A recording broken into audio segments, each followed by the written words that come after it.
Hello दोस्तों, free online teaching one में आप सभी का स्वागत है। तो हम आगे बढ़ते हुए एनसीईआरटी गणित कक्षा 11वीं अध्याय 2 संबंध एवं फलन रिलेशन एंड फंक्शन विविध प्रश्नावली पर आधारित प्रश्न क्रमांक 7 और प्रश्न क्रमांक 8 सॉल्व करेंगे। यहाँ पर दोनों प्रश्न बहुत ही महत्वपूर्ण हैं, इसलिए आपको ध्यान से समझना है। तो यहाँ पर सबसे पहले हम प्रश्न क्रमांक 7 को सॉल्व करेंगे। तो यहाँ पर प्रश्न क्रमांक 7 है कि मान लीजिए कि आपको एफ जी इस प्रकार से आपको एक संबंध दिया गया है आर से आर में क्रमशः एफ एक्स बराबर आपको एक फलन दिया गया है एक्स प्लस 1 और जी एक्स बराबर आपको एक फलन दिया गया है 2x माइनस 3 द्वारा परिभाषित है। तो यहाँ पर हमें ज्ञात करना है कि एफ प्लस जी, एफ माइनस जी और एफ बटे जी ज्ञात कीजिए। तो आइए हम इस क्वेश्चन को सॉल्व करते हैं। तो यहाँ पर सबसे पहले हम लिखते हैं हल। जो भी आपको क्वेश्चन में दिया गया, आपको दिया गया है कि आपको एफ एक्स और जी एक्स आपको दो फलन दिए हुए हैं। तो यहाँ पर हम लिखेंगे हल दिया है। यहाँ पर आपको एफ एक्स बराबर दिया गया है एक्स प्लस 1 और आपको एक जी एक्स बराबर एक फलन दिया गया है। तो सबसे पहले हमने एफ एक्स फलन को लिखा, फिर इसके बाद हमने जी एक्स फलन को लिखा। तो यहाँ पर जो जी एक्स फलन है 2x माइनस 3 है और यहाँ पर सबसे पहले हमें एफ प्लस जी ज्ञात करना, यानी कि हमें एफ एक्स प्लस जी एक्स यानी कि दोनों एफ और जी का हमें यहाँ पर प्लस ज्ञात करना है। तो यहाँ पर हम लिखेंगे इसलिए एफ एक्स प्लस जी एक्स बराबर एफ एक्स की जगह हम एफ वाले फलन को लिखेंगे। तो यहाँ पर एफ वाले फलन का मान कितना दिया गया, एक्स प्लस 1 दिया गया। तो यहाँ पर हम एक्स प्लस 1 लिखेंगे। इसके बाद यहाँ पर हमें प्लस करना है, तो यहाँ पर हम प्लस का चिन्ह लगाएंगे। जी एक्स की जगह जी एक्स वाले फलन का मान यहाँ पर कितना है 2x माइनस 3 है। तो यहाँ पर हमने 2x माइनस 3 लिखा। अब इसके बाद यहाँ पर चाहे तो हम यहाँ से हम x कॉमन ले सकते हैं। तो यहाँ पर अंदर क्या बचेगा, f बचेगा प्लस g बचेगा। यहाँ पर हमने x को कॉमन निकाल दिया है। चाहे आप ऐसा लिख दें, एक ही बात है, या फिर आप ऐसा ही लिख दें। तो यहाँ पर हमने x को कॉमन लिया, तो यहाँ पर f बचेगा प्लस चिन्ह और यहाँ पर g बचेगा, बराबर का चिन्ह जाके था। अब इसके बाद हमें प्लस करना है, तो हम कोष्टक को क्या करेंगे, ओपन करेंगे। और प्लस चिन्ह से जब भी कोष्टक की संख्या निकलती है तो वही की वही संख्या आ जाती है, उनके चिन्ह नहीं बदलती हैं। तो यहाँ पर 2x जाके था, माइनस 3 भी जाके था। तो यहाँ पर f प्लस जी एक्स बराबर यहाँ पर 1x और 2x कितने हो जाएंगे, 3x हो जाएंगे। और यहाँ पर माइनस के 3 है, प्लस का 1 है, तो माइनस के 2 बचेंगे। तो इस प्रकार से आपके f प्लस जी का मान हो जाएगा, ये आपका आंसर हो जाएगा। अब इसके बाद यहाँ पर हमें f माइनस जी ज्ञात करना है, यानी कि हम एफ एक्स वाले फलन में से जी एक्स वाले फलन को माइनस करेंगे। तो यहाँ पर हम लिखेंगे तथा यहाँ पर हमें f माइनस जी ज्ञात करना है, इसलिए यहाँ पर हम एफ एक्स माइनस जी एक्स करेंगे। f वाले फलन में से g वाले फलन को माइनस करेंगे। तो यहाँ पर एफ एक्स की जगह एफ एक्स वाले फलन का मान यहाँ पर कितना दिया गया है, x प्लस 1 दिया गया है। तो यहाँ पर हमने एफ एक्स वाले फलन की जगह एफ एक्स वाले फलन का मान यहाँ पर x प्लस 1 है, तो यहाँ पर हमने x प्लस 1 लिखा। इसके बाद माइनस चिन्ह जाके था, जी एक्स वाले फलन का मान यहाँ पर 2x माइनस 3 है, तो यहाँ पर हमने 2x माइनस 3 लिखा। अब इसके बाद इसी प्रकार से यहाँ से भी हम x को कॉमन ले सकते हैं। तो यहाँ पर हम यदि x को कॉमन लें तो यहाँ पर f बचेगा, माइनस चिन्ह, यहाँ पर g बचेगा। तो यहाँ पर हमने x को कॉमन लिया है, बराबर का चिन्ह जाके तब। अब इसके बाद हम कोष्टक को ओपन करेंगे। तो यहाँ पर x प्लस 1 माइनस चिन्ह जाके था। और आपको ध्यान रखना है कि जब भी माइनस चिन्ह हो और आप कोष्टक ओपन करें तो जो कोष्टक के अंदर की संख्याओं के चिन्ह क्या हो जाते हैं, बदल जाते हैं। जो प्लस का 2x है जब बाहर आएगा तो माइनस का 2x हो जाएगा। तो इस प्रकार से हमने माइनस का 2x लिखा और जो माइनस का 3 है बाहर आने पर क्या हो जाएगा, प्लस का 3 हो जाएगा। इसके बाद हम आगे और सॉल्व करेंगे। तो f माइनस जी इंटू एक्स हमने जांकिता लिखा, बराबर का चिन्ह जांकिता। यहाँ पर प्लस का 1x और माइनस के 2x है, तो यहाँ पर माइनस का 1x बचेगा और प्लस का 1 और प्लस के 3 कितने हो जाएंगे, प्लस के 4 हो जाएंगे। तो इस प्रकार से आपके f माइनस जी फलन का मान हो जाएगा। अब इसके बाद यहाँ पर हमें आगे f बटे जी ज्ञात करना है। तो यहाँ पर हम क्या करेंगे, एफ एक्स वाले फलन में हम जी एक्स वाले फलन का क्या करेंगे, भाग करेंगे। तो आइए यहाँ पर हम एवं लिखेंगे, एवं यहाँ पर हमें क्या ज्ञात करना है, f बटे जी। तो यहाँ पर हम लिखेंगे एफ एक्स बटे जी एक्स, एफ एक्स बटे जी एक्स, या फिर ये हम ऐसा भी लिख सकते हैं कि एफ बटे जी। एफ वाले फलन में हम जी वाले फलन का भाग करेंगे, तो यहाँ पर एफ वाला फलन क्वेश्चन में दिया गया है x+1 और जी वाला फलन यहाँ पर दिया गया है 2x-3। तो सबसे पहले हम एफ वाले फलन को लिखेंगे, तो यहाँ पर x+1 लिखेंगे और यहाँ पर बटे का चिन्ह लगाएंगे, जी एक्स की जगह जी एक्स वाले फलन का मान 2x-3 दिया गया है, तो यहाँ पर हमने 2x-3 लिखा।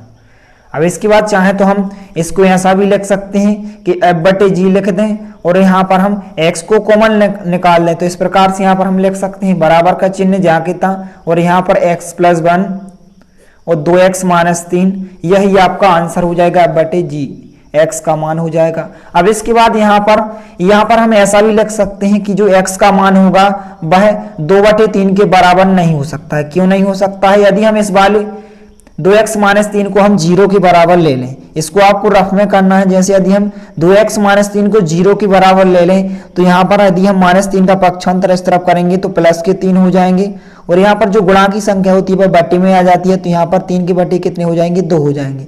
तो x का मान केवल हम 3/2 नहीं रख सकते और कोई भी संख्या रख सकते हैं। 2/3 क्यों नहीं रख सकते? क्योंकि यदि यहाँ पर हम x की जगह क्या रखते हैं? 2/3 रखते हैं, -3 जाके था तो x की जगह यदि हम यहाँ पर कितना रखना है? 3/2। तो यदि हम x की जगह 3/2 रखें तो यहाँ पर 2 से 2 कैंसिल हो जाएंगे और 3 - 3 क्या बन जाएगा? 0 बन जाएगा। और जब नीचे 0 बन जाता है तो 0 को हम किसी भी संख्या में भाग करते हैं तो क्या बन जाते हैं? इन्फिनिटी बन जाती है। इसलिए यहाँ पर जो x का मान है केवल 2/3 के बराबर नहीं हो सकता। यही आपका क्या हो जाएगा? आंसर हो जाएगा। इसके बाद हम प्रश्न क्रमांक 8 को सॉल्व करेंगे। तो यहाँ पर दिया गया है कि मान लीजिए कि आपको f बराबर दिया गया है, इस प्रकार से आपको बिंदु दिए गए हैं 1 1 2 2 3 0 -1 -1 3 और यहाँ पर z से z में इस प्रकार से आपको एक संबंध दिया गया है f बराबर ax + b द्वारा परिभाषित एक फलन दिया गया है, जहाँ a b कोई क्या है? पूर्णांक है। तो यहाँ पर आपको a b को निर्धारित कीजिए, ए बी को आपको निर्धारित करना है, यानी कि आपको ए और बी के मान को ज्ञात करना है। तो सबसे पहले हमने जो भी क्वेश्चन में दिया गया है यहाँ पर हम लिखेंगे हल। आपको दिया गया है कि एफ बराबर आपको दिया गया इस प्रकार से, यहाँ पर आपको बिंदु दिए गए हैं 1 1 2 3 और यहाँ पर 0 -1 -1 और -3, इस प्रकार से आपको बिंदु दिए हुए हैं। अब यहां पर हम लिखेंगे कि z से z में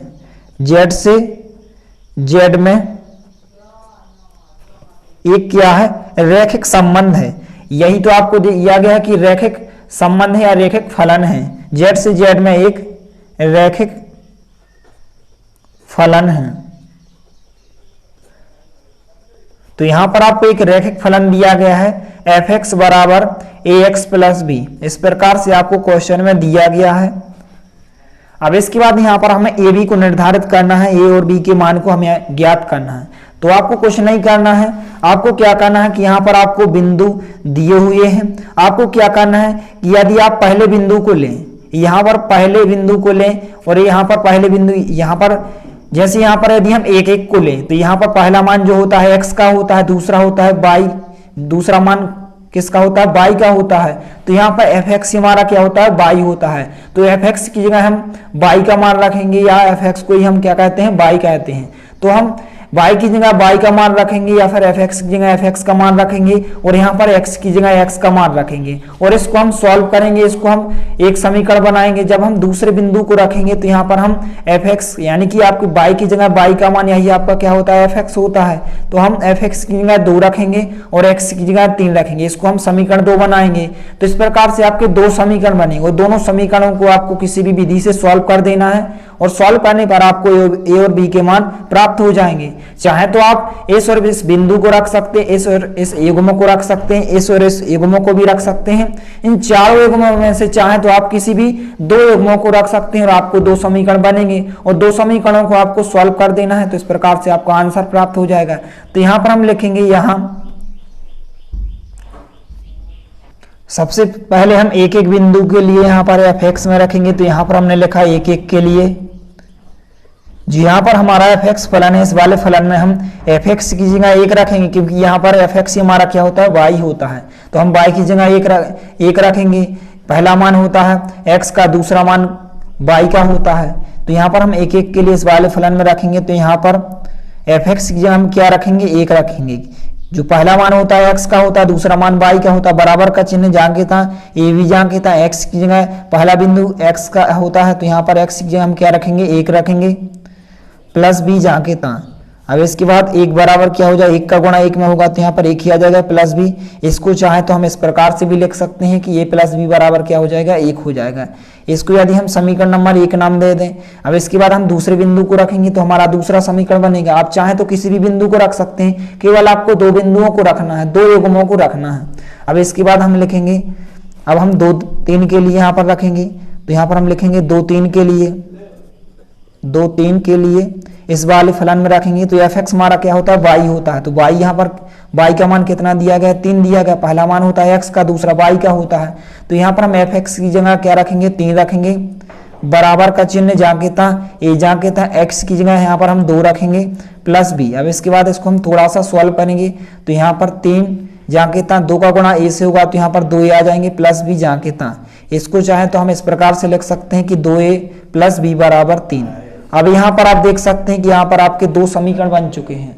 अब इन दोनों समीकरणों को चाहे तो आप किसी भी विधि से सॉल्व कर सकते हैं। तो यहाँ पर हम इन दोनों समीकरणों को विलोपन विधि से सॉल्व करेंगे। तो यहाँ पर हमने लिखा कि समीकरण 1 व 2 से विलोपन विधि से, तो यहाँ पर हमने पहले समीकरण को लिखा a प्लस बी बराबर 1, यहाँ पर हमने दूसरे समीकरण को लिखा 2a प्लस बी बराबर 3। अब इसके बाद आपको क्या करना होता है कि a और b के गुणांकों को आपको क्या करना पड़ता है, समान करना पड़ता है। तो यहाँ पर आप देख सकते हैं कि b तो यहाँ पर समान है, तो यहाँ पर हम क्या करेंगे, माइनस करेंगे, घटाएंगे, क्योंकि यहाँ पर हमें a और b के गुणांक को दोनों गुणांकों में से किसी एक के गुणांक को यहाँ पर हमें क्या करना पड़ता है, विलोपित करना पड़ता है। तो यहाँ पर हम लिखेंगे घटाने पर। तो जैसे हम घटाते हैं तो जो नीचे के जो समीकरण होता है उसके चिन्ह हम क्या कर देते हैं, बदल देते हैं। जो प्लस का है माइनस का हो जाएगा, प्लस का माइनस हो जाएगा, और यहाँ पर जो प्लस का है माइनस हो जाएगा। तो यहाँ पर प्लस का 1 है और माइनस के 2 है, तो यहाँ पर माइनस का 1 बचेगा, और यहाँ पर प्लस बी माइनस बी क्या हो जाएंगे, कैंसिल हो जाएंगे। बराबर का चिन्ह जाके था, प्लस का 1 है माइनस का 3 है, तो माइनस के 2 बचेंगे, और यहाँ पर दोनों तरफ से माइनस माइनस कैंसिल हो जाएंगे। तो a का मान कितना हो जाएगा, 2 हो जाएगा। अब a के मान को चाहे तो हम इस समीकरण 1 में भी रख सकते हैं, समीकरण 2 में भी रख सकते हैं। जैसे यदि हम a के मान को समीकरण 1 में रखें, तो यहाँ पर हम लिखेंगे a का मान समीकरण 1 में रखने पर, तो यहाँ पर हम a की जगह a का मान रखेंगे। a का मान यहाँ पर कितना दिया गया है, 2 आया है अभी, तो यहाँ पर हम लिखेंगे 2 प्लस b जाके था, और बराबर में 1 दिया गया है, तो यहाँ पर हम 1 लिखेंगे। तो यहाँ पर हमें b का मान निकालना है, तो यहाँ पर हमने 1 को जाके था लिखा, प्लस का 2 है इस तरफ आएगा, तो माइनस का 2 हो जाएगा। अब यहाँ पर आप देख सकते हैं कि माइनस का 2 है, प्लस का 1 है, तो यहाँ पर कितनी बचेंगी, माइनस का 1 बचेगा।